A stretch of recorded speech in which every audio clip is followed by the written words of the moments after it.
Picture this. A team fights back from a whopping 14-point hole in the first quarter, only to see their dreams crumble in agonizing double overtime. That's the brutal reality Arizona faced after their heartbreaking loss to BYU on Saturday. A game that had fans on the edge of their seats and coaches searching for silver linings. But here's where it gets controversial. Was this collapse a sign of weakness, or just a testament to how unpredictable college football can be? Stick around, because Arizona head coach Brent Brennan had plenty to say post-game, and his perspective might just change how you view this nail-biter. Jackson, our dedicated sports writer at the Deseret News since 2023, brings you the inside scoop on this emotional roller coaster. What a devastating blow for the Arizona Wildcats. In their matchup against BYU, the Wildcats started strong but tumbled to a 14-0 deficit early on. Then came a 74-minute weather delay that halted the action, giving Arizona a chance to regroup. Emerging from that pause, they mounted an incredible comeback, storming ahead by 10 points in the fourth quarter. It looked like they were poised for a stunning upset against an undefeated opponent. But Kalani Sitok's Cougars, ever the masters of the dramatic, pulled off another miraculous feat. They knotted the score before regulation ended, and then clinched a 33-27 victory in double overtime. In the blink of an eye, Arizona shifted from potential heroes to victims of one of the season's most crushing defeats so far. Special Collector's Issue, 1984, the year BYU was second to none. Dive into an all-encompassing exploration of BYU football's unforgettable 1984 national championship season. Obviously, it's incredibly disappointing, Arizona head coach Brent Brennan shared with reporters afterward. We're down 14 points, make some plays. We rally back, we come out of the weather delay and really dig in. The interesting thing about the weather delay is that it happened, and there's still 3 quarters left of football to play. So there's so much football left, and I thought our team did a great job of answering the call in that moment. For beginners tuning in, a weather delay in football means the game stops due to things like lightning or storms, but the clock doesn't reset. Teams have to pick up right where they left off, making the comeback even more charged with energy.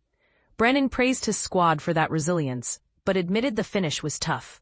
The hard part is at the end of the game. We had a chance to end it offensively, and we had a chance to end it defensively, and neither side of the ball did. Related, the Wildcats managed only a field goal on their first overtime possession, which BYU quickly matched. Then, the Cougars scored a touchdown and shut down Arizona's defense, preventing them from reaching the end zone and sealing the win. Earlier in the third quarter, quarterback Noah Fifita drove This gave BYU the breathing room they needed for their comeback. I think it's a combination of BYU being a good football team, and I think it's also a combination of just us not executing on the level we need to when we get down to the red zone, Brennan explained. And obviously, we had an opportunity to score a touchdown in overtime, and it gets called back on a holding penalty. Those things we can't do when you're going to win big-time football games like tonight was. Holding penalties, for those new to the game, happen when an offensive player illegally blocks or grabs a defender, often costing yards or plays. Here, it robbed Arizona of a potential score, adding to the frustration. Related, and this is the part most people miss. Despite the crushing outcome, Brennan spotlighted several bright spots from the game. For instance, Arizona snapped BYU's incredible streak of scoring in 32 straight quarters, a feat that shows how tough it is to stop a high-powered offense like the Cougars. I thought there were moments there where Noah was playing great football and were making plays and we found some run game, Brennan said. People haven't run the ball on them like that. I thought that was a positive. I thought our defense played their tails off. Held them scoreless for 2 quarters. That hadn't happened in 30-plus quarters, so there's a lot of things to be excited about. For context, think of it like a heavyweight boxing match where one fighter dominates early, but gets worn down. Yet they still land some killer punches. Brennan's emphasis on the run game and defensive stance highlights progress, even in defeat. With this loss, Arizona's record stands at 4-2 overall and 1-2 in Big 12 conference games. I know we didn't do it, but we were right there knocking on the door, Brennan reflected.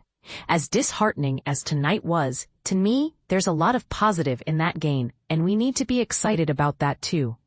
Like, I want us to be pissed off about how that thing ended.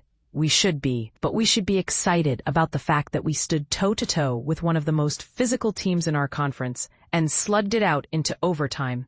Now, here's a counterpoint that might spark debate. Is Brennan's optimistic take on this loss a smart motivational strategy? Or is he downplaying real issues like red zone execution that could haunt Arizona in future games?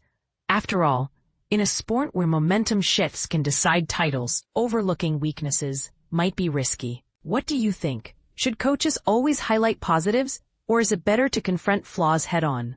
Share your thoughts in the comments. Do you agree with Brennan's outlook, or does this loss expose deeper problems for Arizona? 1 of 8, 2 of 8, 3 of 8, 4 of 8, 5 of 8, 6 of 8, 7 of 8, 8 of 8.